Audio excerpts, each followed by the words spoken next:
Today's sponsors of the broadcast are Brock Brand Clothing. You want to elevate your style? Be bold with Brock Brand Clothing.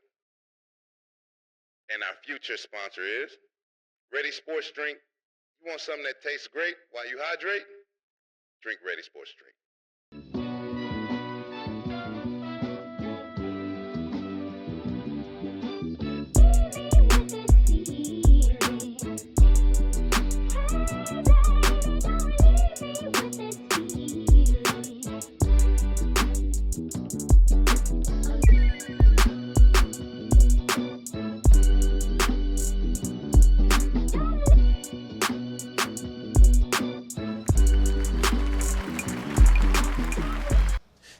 Yo, what it do? It's your boy Brock, and this is the broadcast. I'm joined with my co-host with the most, Mr. Petty Pat. Talk to him. Yo, what's good, everybody? This your boy Petty Pat in the building.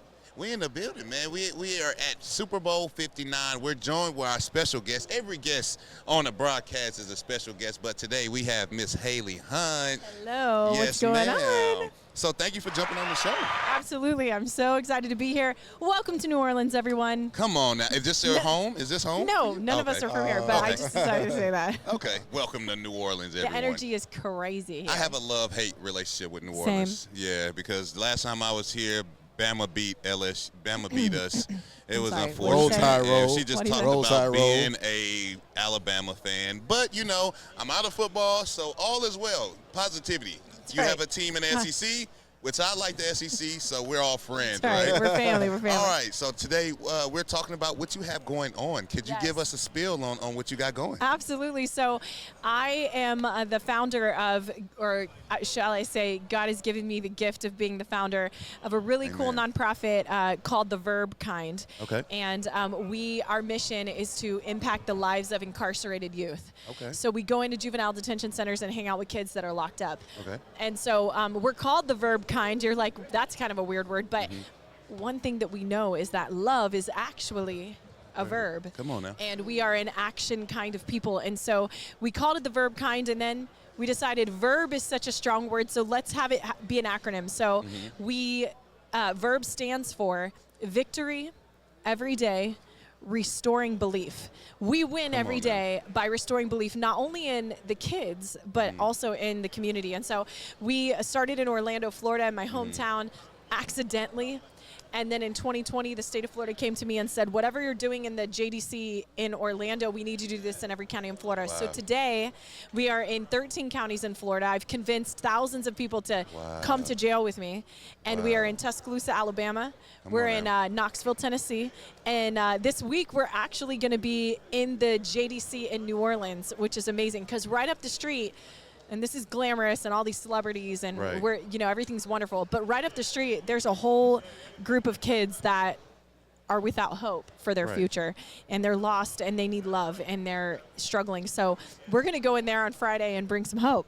That's awesome, man. Yeah, that's so fire. were you used to going into prison systems and not going into there, but that would be nerve-wracking a little bit for me, a little bit out of my realm. 1,000%. I don't care who you are, what you've done in your life, or if you've even been locked up before. Right. To go into a jail is very scary, kind of, nerve-wracking. Yeah. But then to go into a room full of teenagers, Come on now. it doesn't matter if it's youth group or jail, it's teenagers. Right. But you go in thinking that you're going to just make a freaking impact, bro. I'm the shiz, and I'm cool, and I played football, or I have this, and I'm gonna go in and I'm gonna tell them that, and then you literally realize that they actually make more of an impact on you than you do on them. And to be around them and to feel humility and to feel realness and to be reminded about what God cares about. Like the Bible says that true religion is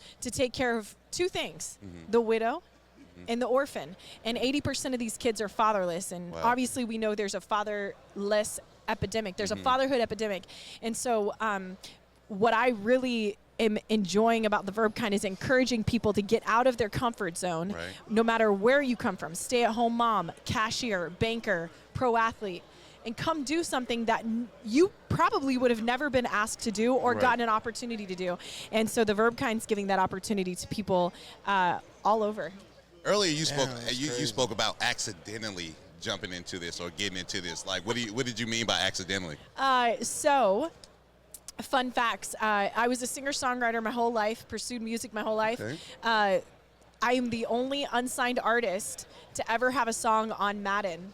And I was on the Madden 07 game because my brother-in-law is Sean Alexander. That's so crazy. he was going to be on the front of the game. You probably heard me sing before if you have Madden 07. And I, for some reason, am crazy. And I was right in the middle of my music career, 07. That was when I was like 20. Right. And I said, what are the chances of me having a song on the game, you know? Right. And the EA people were like, none. And I was like, why? And they were like, because you're not Limp Bizkit or Ludacris. That was literally that's what they great. said. And I was like, okay. So I get with my boys. We make this song. It ends up being the song every time that you score a touchdown. And I was really pursuing my music. I wrote songs for Serena Williams, and I did backgrounds for so-and-so, and had record deals, and did a lot of Christian hip-hop stuff. Right. But life didn't turn out the way that I thought. And if you're watching and you're discouraged, let me encourage you that sometimes when life isn't working out the way you thought, like right around the corner, just stay strong, because this season, as soon as it's over, there's going to be something that you're going to end up doing or have an opportunity to do that you never would have put together in your brain, because we are only limited, Right. you know? So, fast forward, I started working with some pro athletes and helping produce some major podcasts that came out in 2020. I was helping Terrell Owens with his candles, and I was helping Chad Ochocinco with his cigars and doing the branding thing. And I just felt like there was something that I needed to do, and I got invited to a juvenile detention center. Okay. And the end of the story, the end of the beginning, or the beginning of the end, Come is on now. that I walked in and there were 22 girls looking at me like, who is this girl, you Right. know? And they said, what do you do?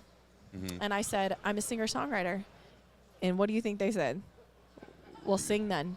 Yeah. And the major goes, I hope she can sing, because these Right, girls right, are going to right. destroy Yeah, her, you know? Right. They really ripping I was on to you. Apollo. I mean, the Apollo stage for sure. I was going to get booed off the stage. Right. So I sang them something. I sing like soul, R&B. They fell in love. I pulled out some nail polish. Okay. I started sharing all the nail polish. They were going crazy. And I remember painting a little girl's nails. She was like 15. And she told me that she would rather be in a JDC in the jail than be at home. Wow. And I'm thinking in my brain, Wow. what in the world is going on at home that Right. she would rather? She feels safer. In She has jail. food. She has a place to sleep, and she's not. She's safe. Like she's not worried about whatever's going on. And then I met the boys, and half these kids are taking. You know, they're taking charges for their uncles, or, Wow. you know, they're taking care of their siblings. A lot of them are the men of the house, and their mom's working at X, Y, and Z, and she's Right. not making enough money. So he's doing what he's got to do. amazing, Are yeah. some of them in trouble? Yeah, they're troublemakers. But a lot of these kids, it's not what you're thinking, and they don't have a choice, kind of thing, you know?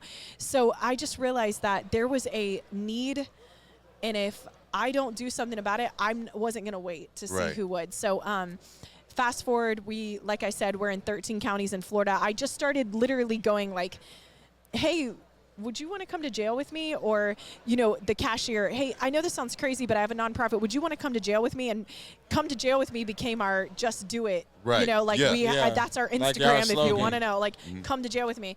And it was so, it's so shocking to hear that, like, so uncomfortable. But it has pushed so many people out of their comfort zone. And the last thing I'm going to say is, that's my biggest win with the Verb Kind is, yes, the kids are being impacted, but the people who are going in, their lives have been changed. Right. There's a man in Knoxville, Tennessee. He is the leader of our team.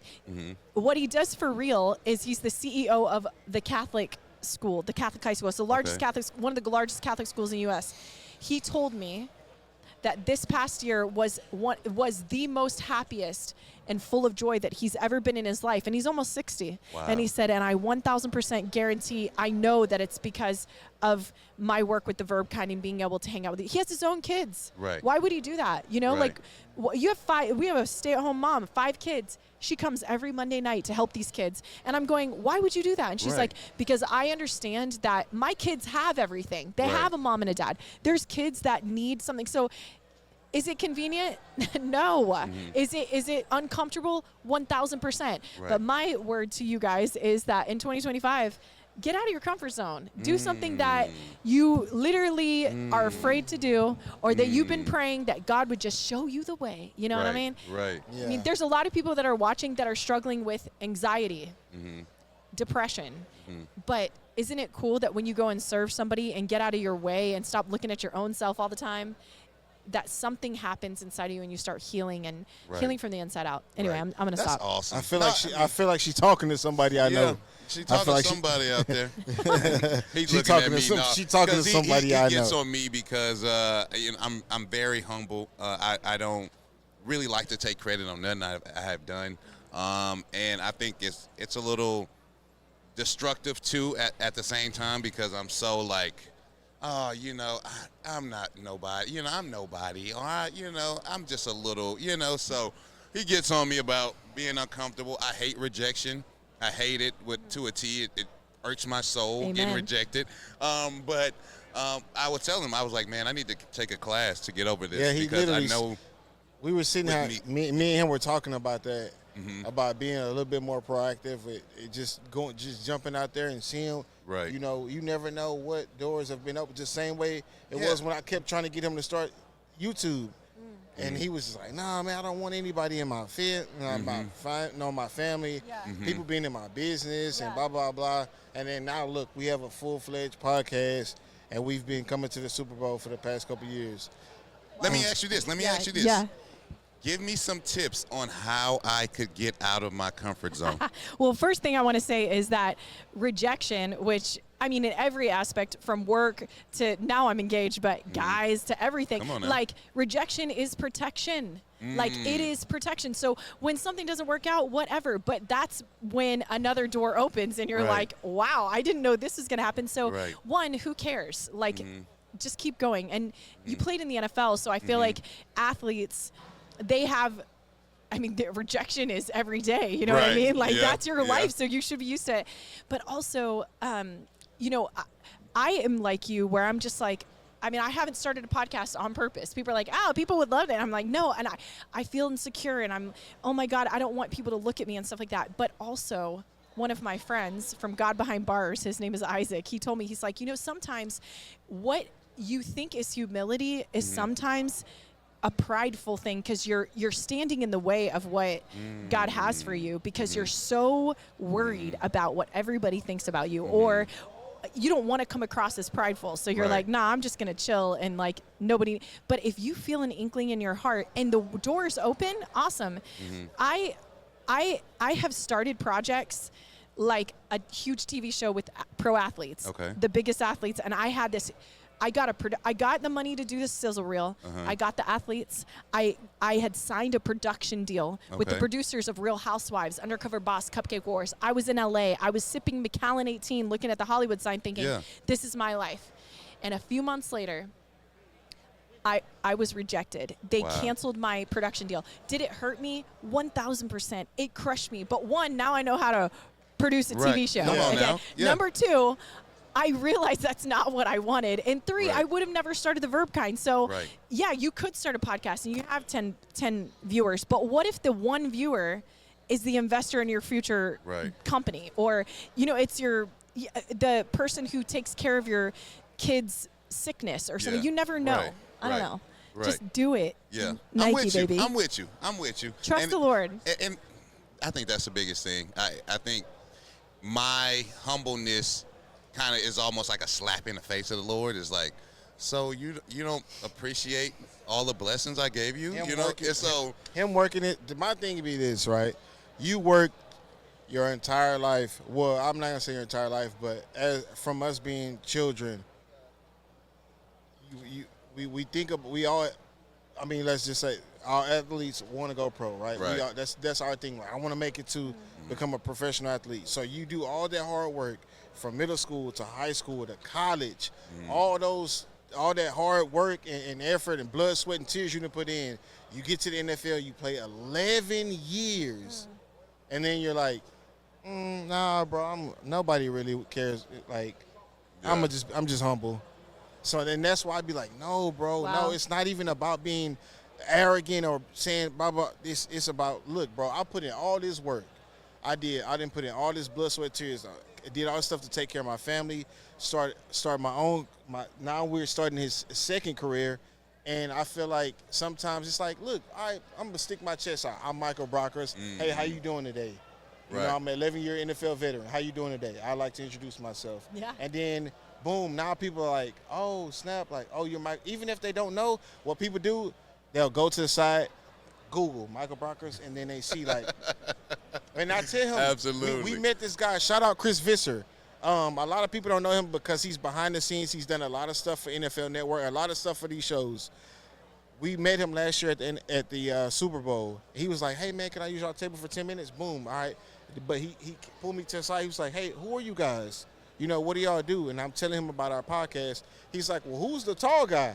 And I'm like, oh, that's Michael Brockers. He was like, did he play ball? I'm like, yeah, he played in the NFL for 11 years. He was like, oh, okay. He didn't say nothing else. He went on the computer, Googled him. He was like, hey, come here. Let me talk to you. He was like, bro, who is this guy? How do I not know who he is? Like, he's played for 11 years, like, and he was kind of like so excited, like, oh man, like now he was like, oh man, I really appreciate you guys meeting you guys and stuff like that. I still have his contact, you know, and I feel like, you know, just seeing stuff like that, just us being out, random people saying, hey, you're Michael Brockers, like, he don't understand how good that makes me feel because I'm always trying to big him up, like, let him know, like, bro, you are somebody to somebody, and I keep telling him that you somebody to somebody. I feel like that everybody has a message, and maybe your message is that your humility, like, even a guy like you, I mean, there's people watching right now that have never made their dream come true, or they're still trying to make it in whatever it is. You're still struggling with something. It's not perfect. So every day you have to choose to be brave. So even after 11 years in the NFL, you're still dealing with a little bit of, I don't know if it's insecurity, but that's okay to talk about. Like, hey, guys, this is me being brave, like me being courageous and trusting God to do what I need him to do in my life, because I'm very uncomfortable. Instead of acting like, oh yeah, I'm the best, blah, blah, blah. Like, you being humble and stuff, I think is a part of what you're doing, which is, I think that's part of your message. I don't know. That's really powerful. I appreciate that. I appreciate that, Miss Hunt. So when it comes to Verb Kind and, you know, moving in the future, like, what are your plans in the future and what to do? So we're gonna open in New Orleans. Okay. And then we've been asked to open in Dallas and Nashville, Atlanta, LA. Come on, Texas. Shout out we're from Texas. Let's go. Yeah, where? Houston. Awesome. We're from Beautiful. Houston. I bet there's some kids in Houston that need the I Verb Kind. guarantee you there's kids in Houston. Absolutely. So we're going to do that, and we're just going to keep knocking on doors. That's kind of how we're doing it. People will say, hey, we want you here in Houston, and we have a group of people that would love to do this with you. And so we're just going to keep growing and impacting lives, and I'm really excited to partner with universities and bring student athletes to the detention center with me too. That's awesome. Where can people find you? Absolutely. Tell the people where they can find you. Yeah, so our Instagram and our social media is really easy to remember. It's Come to Jail with Me. Come to Jail with Me. And our website is The Verb Kind, theverbkind.com. KIND. Well, Miss Haley, I appreciate. Hold on, Mike, before she goes, talk to me. because she a football fan, right? Yeah. So we need your Super Bowl pick. Who are you going for in the Super Bowl? It's not going to be the Chiefs. That's all I got to say. So, yeah, we're all winning. We're all rooting for the underdog. If that's what you want to call Right. them. I think everybody is. But I just don't see it. I don't see it happening. I don't see it happening. Can we just say, I'm an Alabama fan. I know what it feels like to win over and over, and people are annoyed. People are so Now we annoyed. gotta get her off here. We gotta get her off here. She keeps talking about Alabama. She keeps talking about Roll, Tide, roll. She keeps talking about Alabama. Well, Miss Haley Hunt, thank you so much for blessing the broadcast with your presence. Yes. And for those who've been rocking with us from the beginning, y'all know the motto: don't get ready, stay ready. Peace.